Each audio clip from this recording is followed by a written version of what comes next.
Hello दोस्तों। तो कैसे हैं आप सभी। आज की कहानी बहुत ही इंटरेस्टिंग होने वाली है, तो कहानी को एंड तक ज़रूर देखें। तो चलिए कहानी की ओर चलते हैं। मुझे मीट चाहिए। मेरे मामा जी की लड़की की शादी थी।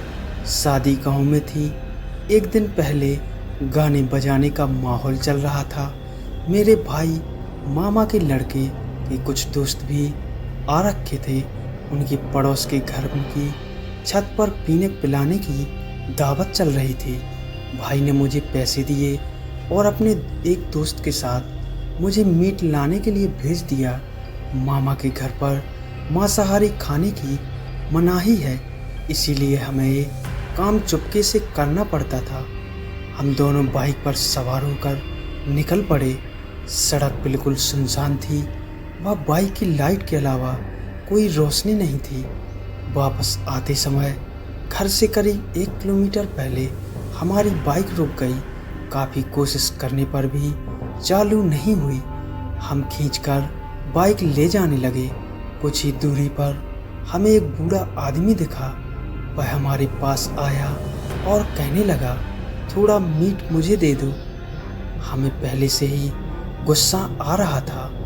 उसकी बात सुनकर और गुस्सा आने लगा। भाई के दोस्त ने चिढ़कर कहा, तेरे बाप ने खाया है कभी मीट? चल भागे यहाँ से।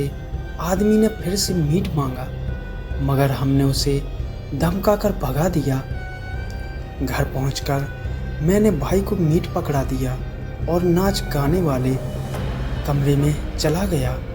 वहां जाकर देखा तो नाच गाना बंद हो गया था। सब लोग दीदी दुल्हन को घेर कर खड़े थे।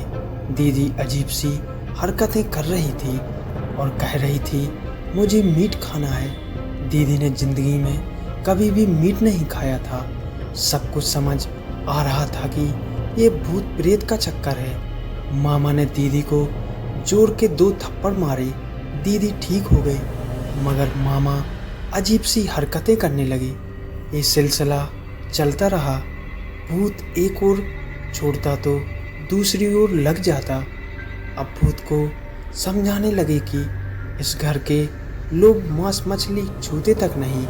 पर भूत ने बताया कि इस घर के कुछ लोगों ने मीट मंगाया है और मेरे मांगने पर मुझे नहीं दिया। ये सुनकर कुछ कुछ बात मेरे समझ में आने लगी और मैं भागकर भाई के पास गया और घर और रास्ते पर हुई घटना के बारे में बताया। भाई ने वहाँ से मीट का एक टुकड़ा उठाया और चल दिया। उस समय भूत दीदी पर लगा हुआ था। भाई ने मीट का टुकड़ा दीदी के मुंह में डाल दिया। तब जाकर दीदी शांत हुई।